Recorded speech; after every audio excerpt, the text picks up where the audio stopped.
O papo de hoje no Clique Ligue é sobre cultura e ocupação do espaço público. Estamos falando do Festival Baixo Centro. E por falar em cultura, eu pergunto, quem são os donos das calçadas, avenidas, das artes? Não tenha dúvida, esses lugares são nossos, meu, seu e dos artistas. Aliás, lugar de artista e da arte que ele cria também é na rua. E é sobre isso que a nossa próxima dica fala. Para quem acha que coisas legais e bacanas só acontecem no eixo sul-sudeste, é hora de aprender um pouco mais sobre esse Brasil imenso. Para os amazonenses apaixonados por arte, o blog Cultura do AM é uma ótima pedida para todas as pessoas que consomem ou produzem cultura. O item Centros Culturais traz uma compilação das instituições voltadas para essa área em todo o estado. No link Agenda Cultural, você encontra a programação do mês e fica sabendo dos principais eventos que rolam por lá. E pode conferir uma lista com todas as bibliotecas públicas disponíveis, inclusive as virtuais. Para produtores, o blog fornece informações sobre editais e muitos contatos interessantes. Já para quem vive pertinho de São Paulo, o site do Festival de Cultura e Arte do Grande ABC abre a possibilidade de participação para vários segmentos artísticos. Das artes visuais, passando pelo teatro, dança, literatura e música. E para quem quer participar, é preciso ficar atento às datas e limites de inscrição. No item Agenda, é possível conferir quando, onde e os horários das atrações do festival desse ano. Vale dar uma conferida. Do Oiapoque ao Chuí, o Brasil transpira cultura. Procure, informe-se, participe. Afinal, a rede pode ser um grande agente de transformação cultural. O Baixo Centro fez São Paulo sonhar e voar alto, com uma proposta participativa que reuniu shows de música, apresentações de teatro, exposições de artes, festas, oficinas, intervenções e performances de rua. Tudo de graça e aberto. Os resultados, as mudanças de um ano para o outro, as novidades que vêm por aí e muito mais, nós vamos saber agora com os nossos convidados. Cássia Casita, Ricardo Fukui e o Tiago Carrapatoso. Vamos lá, a gente primeiro quer saber que lei é essa que nos permite ocupar as ruas, fazer arte, fazer performance. Comigo? Alguém quer falar? Eu estou aqui com um decreto, inclusive, é um decreto municipal número 52.504 de 2011. Que daí, esse decreto que regulamenta tipo, as apresentações dos artistas em vias públicas, como deve ser estruturado, que não pode ser palco fixo, deve ser palco móvel, o tamanho que deve ser feito e etc. E também o respaldo legal que a gente tem para fazer as ocupações está na Constituição, né? A Constituição prevê que a gente faça o uso dos espaços públicos para o que a gente quiser. A gente tem liberdade de reunião, a gente tem liberdade de manifestação, a gente tem liberdade de expressão de atividade artística, científica, de comunicação, e a gente tem liberdade de locomoção também. A gente pode usar o espaço público para o que a gente quiser. Como um prefeito pode proibir isso, como aconteceu recentemente? Daí é essa questão que a gente tenta argumentar, inclusive... Na gestão passada, né? Todos lembram. Isso. Desculpa, fala, Thiago. Como é que acontece isso? Na verdade, tipo, esse decreto, por exemplo, de 2011, que regulamenta a expressão do artista, foi feito pela gestão passada. A questão é que quando o Kassab entrou com esse decreto primeiro, ele estava proibindo que você não podia fazer arrecadação, você não podia passar o chapéu para manifestação artística de rua. Então a guarda e a polícia entrava e apreendia o artista por causa dessa arrecadação. Daí depois ele fez essa modificação que você pode sim passar o chapéu, que você pode se manifestar, que você pode ter uma contribuição, com quanto você não imponha a contribuição. E não precisa dar nota fiscal eletrônica? Não precisa. Tá bom. Na verdade, só queria fazer um adendo aqui. A gestão passada, ela não proibia, ela coagia. Na verdade, ela é como se fosse um silêncio imposto, né? A própria abordagem policial, como foi feita, toda a história, a falta de diálogo, ela repreendia a ocupação do espaço público, né? Esse ano, a gente abriu um diálogo com a prefeitura, nem por isso foi solicitado nenhum tipo de autorização. Tá, a gente estava falando da gestão passada, de Exatamente. Na gestão passada, a gente tinha esse conflito de interesses. Eles não queriam que as ruas fossem ocupadas. Então, eles dificultavam. Por que será? Eu acredito que é mais uma coisa do tipo, se as ruas estão sendo ocupadas, as pessoas estão se manifestando, se elas estão se manifestando, elas podem se manifestar contra mim, eu não quero que ninguém se manifeste contra mim. É uma coisa que, no fundo, só é para que as pessoas fiquem cada vez mais quietas, né? É ruim é ruim para o poder público de uma forma geral que as pessoas se manifestem contra ele. Uma coisa autoritária. Obviamente. Eu acho que é uma coisa silenciosa, mas autoritária. Não era uma coisa declarada, Uma né? opressão. E voltando um pouquinho para o festival desse ano, é interessante, ainda voltando para o lado de ocupar as ruas, mas ocupar para cuidar, a gente tem uma preocupação grande dentro do movimento, que é o GT Parcerias, que é trazer a sociedade civil para dentro do festival, né? Então, é conversar com os moradores, com os comerciantes da região, não é simplesmente chegar, botar um palco num lugar que a gente não sabe, X, e colocar lá música e fazer com que as pessoas do lugar aceitem aquela atividade. Não é. É trazer o público, né? Para fazer a arte, para ocupar a rua juntamente. Então, as nossas atividades, elas se encerram às 22 horas, entendeu? A gente tem um código de respeito com o local, respeito com os moradores, né? Não é simplesmente fazer festa na rua, o que também isso a gente às vezes é mal interpretado. E faz parte da paisagem, quer dizer, os palcos não são aqueles palcos gigantescos, são coisas que se... Respeitando a legislação, inclusive. Tá, né? são coisas pequenas, né? São pequenas Isso. performances. Sim. A acústica, né? O som, tudo isso Vamos soltar um VT que a gente tem desse ano, enquanto a gente assiste o VT, que é muito bonito, por sinal, a gente conversa um pouquinho. Vamos lá. Isso é o minhocão. Essa já é uma imagem do minhocão, né? Isso. Bacana. Minhocão acordando. Esse Ainda sábado, vazio. ninguém... Como é que é a política? Ela não pode passar carro de sábado e domingo ou só domingo? Só de domingo.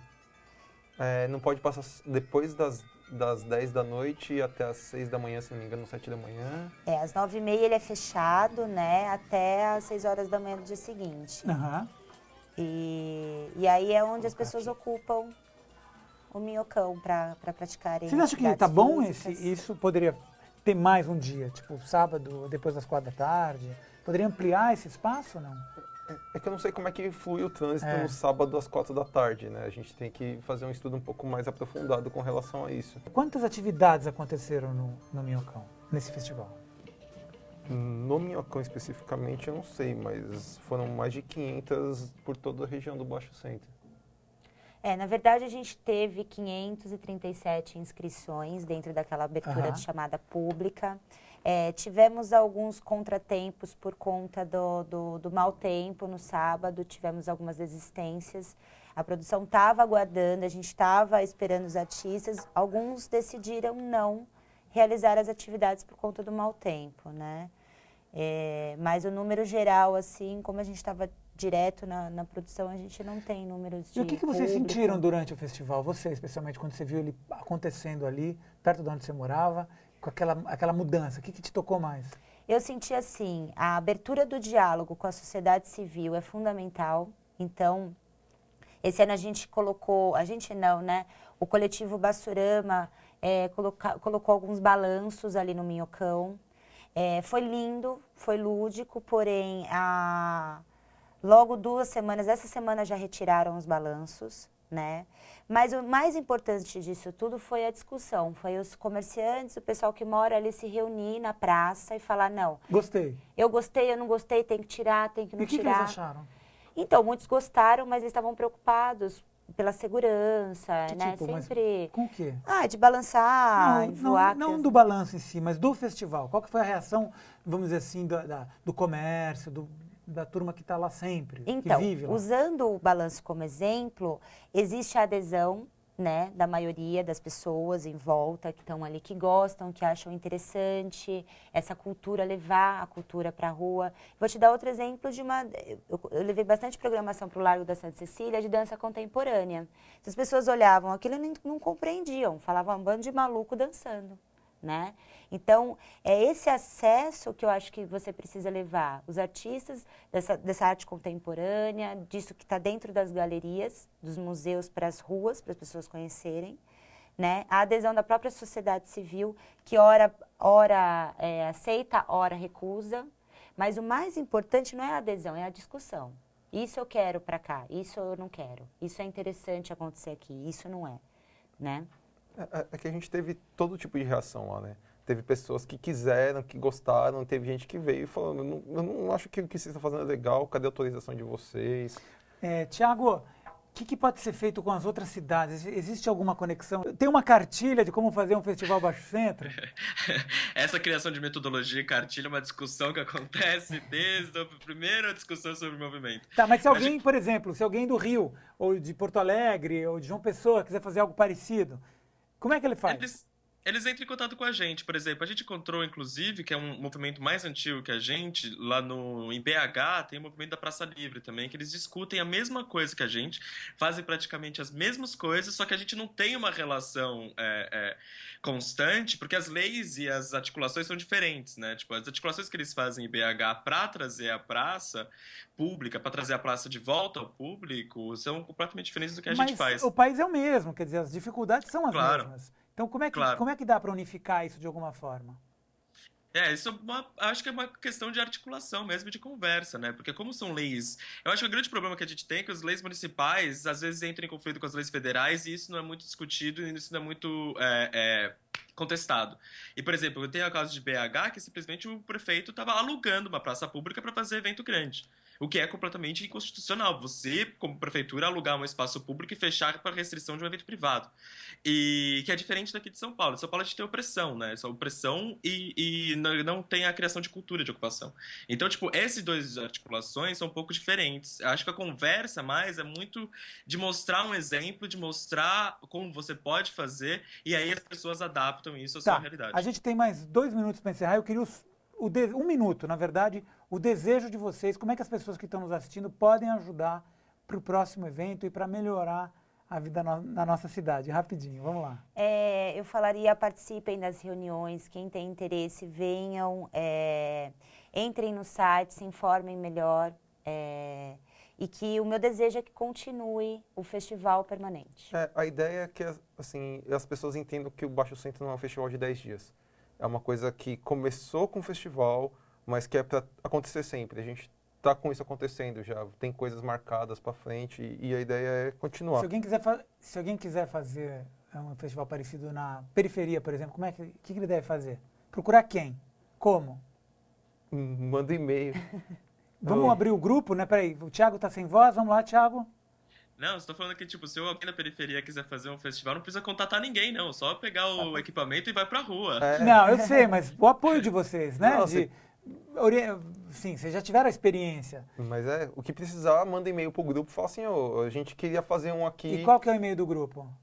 O e-mail é baixocentro@googlegroups.com. Certo. E é um grupo aberto, você vai mandar e-mail. Venham às reuniões, apareça, vamos Quando conversar. Que é a próxima? A próxima reunião, se eu não me engano, é segunda-feira já. Vai ter coisa na segunda e na terça. Bacana. Segunda e terça. É só entrar no site e acompanhar. Gente, obrigado a todos que participaram do programa com a gente. Obrigado a você que mais uma vez nos acompanhou até aqui. O Clique Ligue e a TVT também estão nas mídias sociais. Anote aí os endereços. facebook.com/RedeTVT e no Twitter é só digitar @RedeTVT. Para fechar, a gente vai fazer uma citação do escritor e ensaísta, dramaturgo argelino Albert Camus. Sem a cultura e a liberdade relativa que ela pressupõe, a sociedade, por mais perfeita que seja, não passa de uma selva. E por isso que toda a criação autêntica é um dom para o futuro. A gente se encontra aqui na semana que vem ou a qualquer momento pela web. Tchau, tchau.